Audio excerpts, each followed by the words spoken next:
Hey everyone, welcome to Tech Quiet. In this video, we are going to solve problem number 1020, number of enclaves. First, we will see the explanation of the problem statement, then the logic and the code. Now let's dive into the solution. So here I have taken an example. So here 0 represents sea and 1 represents land. So in this problem, we need to return the number of islands, that is number of ones. And there are certain conditions here. We can count the number of ones only if these ones which is not connected to another one, that is a boundary, right? Which means from this one I need to see whether it is connected to a one that is in boundary. Is there any path or not? We can see from these three ones, right? There is no path going to the boundary one, right? In the four directions.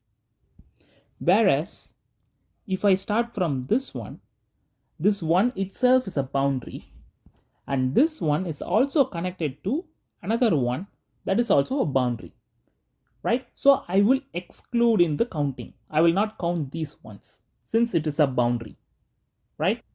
Also, if I have ones like this, in this case, since there is a path from each and every one to a boundary one, right? For example, if I start from here, I can go here, and from this one I can go to the boundary one. So indirectly this one is connected to a boundary one, right? So in this case we will return 0, since from each and every one in this case, in this example, we can go to the boundary one. So we will not count any ones here, right? So to solve this problem, I'm going to use DFS approach. So initially I will start from the first value, that is 1. First I will check whether it is a 1. Yes, it is a 1, right? Then I will check whether it is a boundary or not. Yes, it is a boundary, right? Since it is a first value in the first row, so it's obviously going to be a boundary. Then I will do DFS on this one. I'm going to check from this one how many ones I can reach, right? I will call a DFS function on this one. Then I will make this one as 0. Since I have visited, I am not going to count this one since it is a boundary. So I can make this 0, right? Now I will go to all four directions from this index, from this one. So here we don't have left and up. So I will go to the right and down now. So if I try to go to the right, it is 0, right? So if it is a 0 from that particular value, I will not go to the right value. I will only visit if it is 1, right? So if I try to go down, there is 1 connected, right? Now I will do DFS on this one, right? So if I call DFS on this one, I will make 0, which means I'm not going to count this one since it is connected to a 1 previously, right? Previously this one was connected to this one, right? So I'm making 0. From this index, I will try to move to the right, up, left and down in all four directions. But there is no 1 from this particular index, right? So I will not do DFS further, right? I'll just return. Now we need to pick the next value, that is 0.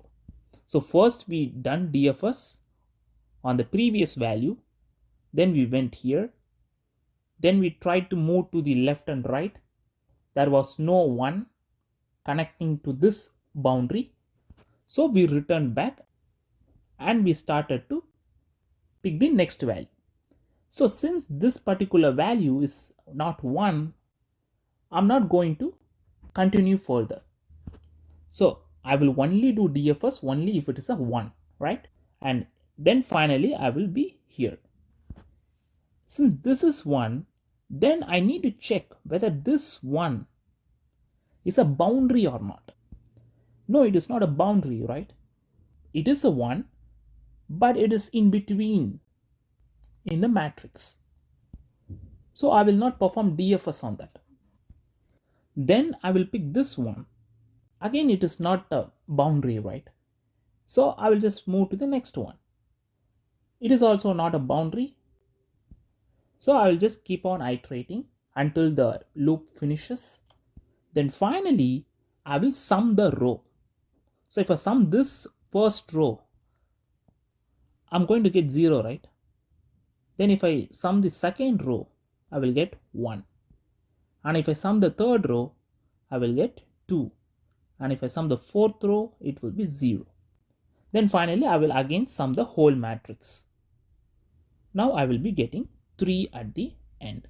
So 3 will be the answer. That is the number of islands that is not connected to a boundary 1, that is boundary land. That's all the logic is. Now we will see the code. So before we code, if you guys haven't subscribed to my channel, please like and subscribe. This will motivate me to upload more videos in future, and also check out my previous videos and keep supporting, guys. So first I have rows and columns, that is M and N of the grid. Then we will be having two for loops where I will be iterating through the matrix, that is grid. Then in the if condition, I will check whether if it is a value 1 or not, that is land or not.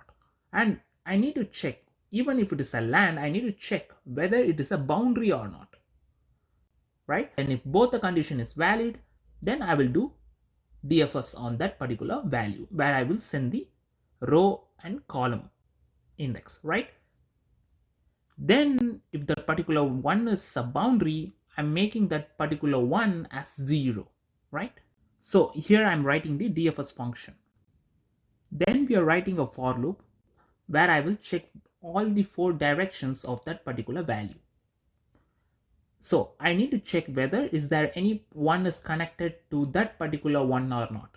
If it is connected to the boundary 1, then I will not count that one, where I will make that one also as a 0. So basically I will not count that one.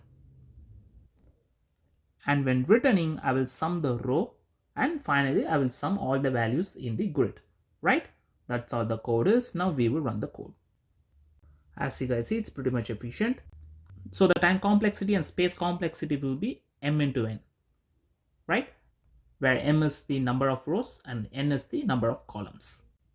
Thank you guys for watching this video. Please like, share and subscribe. This will motivate me to upload more videos in future, and also check out my previous videos. Keep supporting. Happy learning. Cheers guys.